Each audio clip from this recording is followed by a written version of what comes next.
Saya Sari, seorang mahasiswa berusia 21 tahun biasa seperti kebanyakan orang.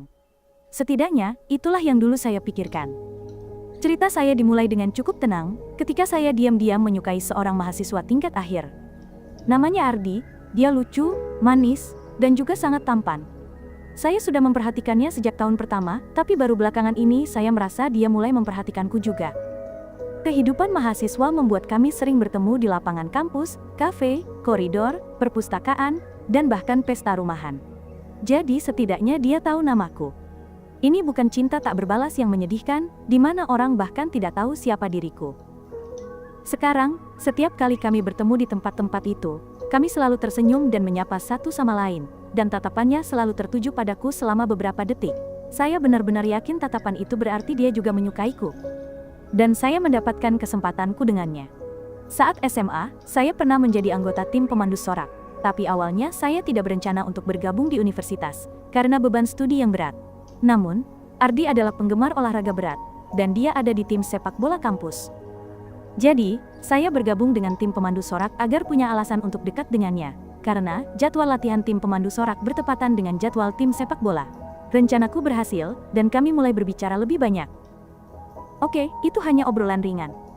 Seperti, bagaimana latihan hari ini, atau cuaca hari ini, indah sekali ya. Obrolan itu mungkin bukan percakapan yang mendalam, tapi itu adalah sebuah awal. Lagi pula, berbicara setelah latihan saat berkeringat deras juga bukan waktu terbaik bagiku untuk menggoda, karena sulit untuk tetap terlihat imut ketika rambut terus menempel di dahi.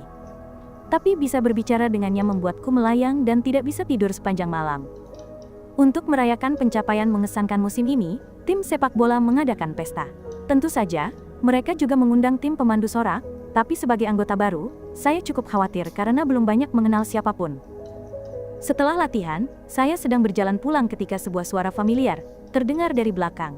Tunggu, saya berbalik dan melihat itu Ardi. Meskipun sangat senang, saya tidak bisa menghilangkan perasaan seperti sedang diikuti oleh seseorang. Saya melirik sedikit ke kanan, dan melihat seorang wanita di dalam mobil mewah berwarna hitam sedang menatapku. Tapi begitu saya menyadarinya, dia langsung menutup jendela mobil dan membuang muka. Hal ini agak aneh, tapi saya tidak terlalu memikirkannya, karena orang yang kusukai sedang berdiri tepat di depanku. Kamu akan datang ke pesta kan? Ajak teman-temanmu juga ya, makin banyak makin seru. Ardi tersenyum padaku. Saya terdiam kaget, tapi tetap berusaha mengangguk dan berkata, iya, tentu saja. Dia bergegas pergi, tapi tidak lupa berbalik dan berkata, sampai jumpa nanti malam, ya. Kakiku lemas, saya harus bersandar pada dinding terdekat untuk menjaga keseimbangan. Apakah ini nyata? Saya mencubit diriku, dan itu benar-benar nyata. Pada dasarnya, Ardi baru saja mengajakku keluar kan? Lalu saya menyadari sesuatu. Ardi sudah naik ke kursi penumpang mobil hitam yang ada wanita asing tadi. Sangat aneh. Maksudku, siapa dia? Mungkin dia bibi atau semacamnya, dan dia menatapku dengan aneh karena Ardi sudah menceritakan semuanya tentangku padanya. Kegembiraanku mengalahkan perasaan tidak nyamanku. Saya bergegas pulang untuk menyiapkan pakaian. Dalam perjalanan pulang, saya menelpon Dina, sahabatku. Ardi menyuruhku mengajak teman, dan siapa lagi yang akan kuajak selain dia. Dina adalah sahabat terbaikku. Kami seperti bayangan. Dia sering duduk di luar lapangan menungguku selesai latihan pemandu sorak dan tersenyum padaku setiap kali melihat Ardi berbicara denganku. Saya menyuruh Dina untuk menjemputku. Saya tidak ingin mengemudi karena saya berpikir saya akan pulang dengan Ardi nanti. Dan jika begitu, Dina bisa mengemudi pulang sendiri. Kami tiba di pesta. Semua orang bersenang-senang. Dina dengan cepat bergabung di lantai dansa. Saya juga berusaha menikmati, tapi tidak bisa berhenti mencari Ardi, satu-satunya alasan saya ada di sini. Saat berkeliaran, saya juga bertatapan dengan seorang pria yang sangat manis. Dia terus menatapku. Tak peduli seberapa manisnya dia, pikiranku sudah sepenuhnya tertuju pada Ardi. Setelah berjalan berkeliling rumah yang ramai sampai kakiku pegal, akhirnya saya menemukan Ardi. Dia masuk dengan gelas plastik merah di tangan, dengan santainya bersalaman dengan semua orang. Dia terlihat seperti memiliki aura, dia sangat keren. Dia berjalan ke arahku dan tampak sangat ramah. Lalu Dina muncul di sampingku dan memelukku. Ardi menanyakan banyak hal pada Dina, yang membuatku merasa sangat senang. Dia berusaha akrab dengan temanku, yang menunjukkan betapa perhatian dan sopannya dia. Sekarang karena tahu Ardi ada di dekatku, akhirnya saya bisa sedikit bersantai dan menikmati pesta. Setelah itu saya pergi ke halaman belakang untuk mengambil bir untukku dan Dina. Saya kembali ke dalam rumah dengan beberapa kaleng bir di tangan. Dina sudah pergi ke tempat lain, jadi saya mencarinya. Saat itulah saya melihatnya mencium seseorang di dekat tangga. Awalnya, saya bahkan bahagia untuknya. Sahabatku sedang mencium pria yang manis. Tapi kemudian saya menyadari bahwa pria yang dia cium mengenakan celana jeans berwarna terang yang sama persis dengan Ardi dan juga memiliki gaya rambut yang sama sempurna. Tunggu sebentar. Itu Ardi. Sahabatku mencium pria yang kusukai. Saya sangat sedih sampai menjatuhkan semua kaleng bir dan berlari keluar sambil menangis. Saya duduk di pinggir jalan, merasa sangat hancur. Bagaimana bisa Dina melakukan ini padaku? Saya mendongak melalui air mataku, dan melihat di kejauhan di jalan, ada sebuah mobil mewah berwarna hitam terparkir. Sangat aneh. Apakah itu mobil yang tadi? Saya datang ke pesta tim sepak bola, yakin bahwa akhirnya, saya akan bersama Ardi. Siapa sangka malah melihat Ardi mencium sahabat terbaikku Dina. Sekarang saya duduk di pinggir jalan dengan suasana hati yang buruk. Ya Tuhan, malam ini benar-benar kacau. Saya menatap mobil hitam itu. Mengapa mobil itu mengikutiku? Mungkin saya harus memeriksanya. Tiba-tiba, sebuah tangan menepuk pundakku. Kaget, saya berbalik dan melihat itu Ardi. Terima kasih banyak Sari, karena sudah mengenalkanku pada Dina. Jangan khawatir, aku pasti akan membalasmu. Mau makan siang hari Minggu? Aku traktir. Dia mengedipkan mata lalu pergi. Saya duduk di sana, ternganga. Apakah dia serius? Dia bahkan tidak menyadari saya menangis. Benar-benar brengsek. Saya merasa seperti akan meledak. Tangisanku semakin keras. Saya merasa ditolak mentah-mentah.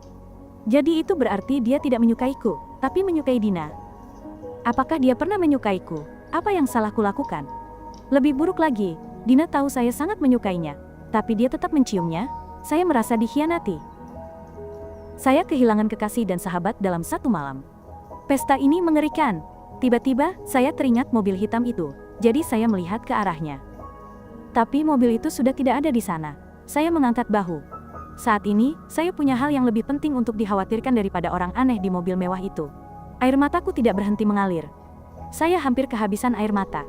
Saya menyeka air mataku dengan punggung tangan, tapi tidak banyak membantu. Seseorang duduk di sampingku. Seorang pria. Hei, ada apa? Tanyanya. Melalui mata yang berkaca-kaca, saya menyadari itu adalah pria manis yang tadi menatapku di pesta. Saya terlalu sedih untuk menjawab, hanya duduk di sana menangis dan gemetar. Saya terlihat sangat menyedihkan saat itu. Dia melepas jaketnya dan menyampirkannya di pundakku. Saya tidak bisa membiarkan hati nuraniku terganggu, karena membiarkanmu kedinginan di sini. Dia tersenyum.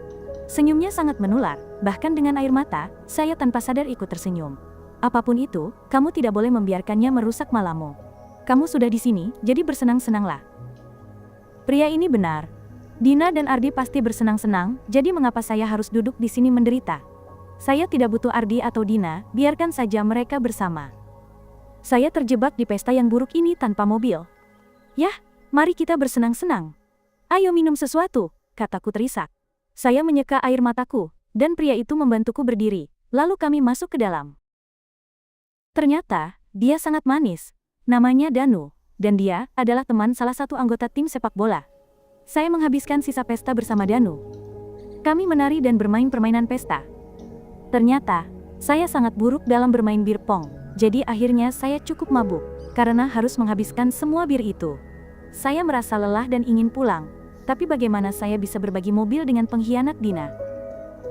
Itu akan menjadi perjalanan pulang paling canggung yang pernah ada. Saya tidak tahan. Lalu, Danu menawarkan diri untuk mengantarku pulang. Saya pura-pura malu, tapi setuju. Siapa yang bisa menolak orang seperti dia? Lagi pula, dia membuatku senang malam ini. Saya memberinya alamat dan sedikit tertidur di kursi belakang, lalu terbangun tepat waktu untuk memberitahunya belok kiri di persimpangan berikutnya. Setelah itu sampai ke rumahku. Tapi yang mengerikan, dia mempercepat dan melaju melewatinya. Bingung, saya memberitahunya bahwa kami perlu berbalik, tapi dia hanya mengabaikanku dan menyeringai. Saya ketakutan.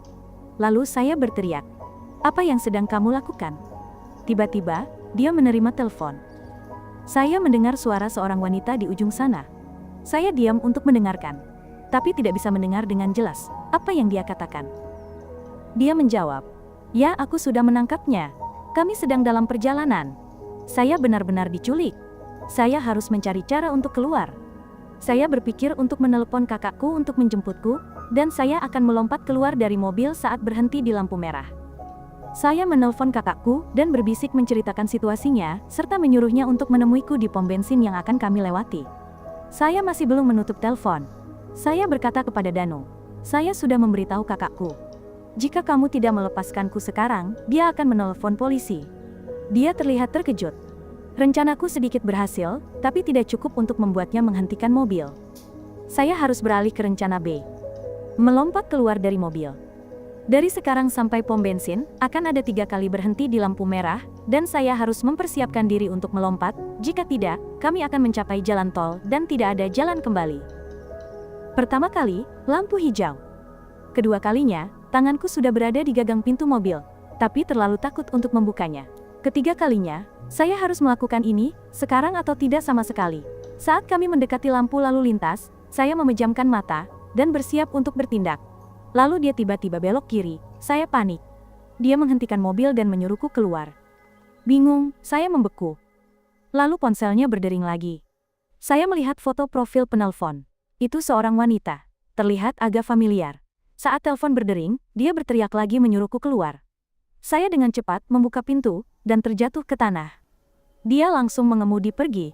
Saya terisak menceritakan kepada kakakku melalui telepon, dan meskipun sangat ketakutan, saya masih berusaha menjelaskan apa yang baru saja terjadi. Dengan tangan gemetar, saya berhasil mengirimkan lokasiku kepada kakakku. Setelah itu saya berjalan untuk mencari tempat yang terang untuk menunggu kakakku. Saya benar-benar panik sampai tiba di rumah. Setelah sedikit tenang, saya mulai merangkai semua kejadian dan bertanya-tanya mengapa dia melakukan itu padaku. Dan kemudian saya tibahin Arso Haubia menyadari bahwa penelpon itu adalah wanita di mobil mewah hitam yang kulihat sore tadi. Jadi ini berarti semuanya berhubungan dengan Arsodi. Apakah karena dia mengira saya pacar Ardi, tapi ketika dia tahu saya bukan, dia memerintahkan untuk melepaskanku? Jika Ardi terlibat dalam hal ini, maka itu berarti Dina sekarang mungkin dalam bahaya. Haruskah saya memperingatkannya, atau itu masalah pengkhianat itu, bukan masalahku? Saya marah padanya, tapi saya tidak ingin sesuatu yang buruk terjadi padanya. Saya tidak tahu apa yang terjadi. Sekarang, apa yang harus kulakukan?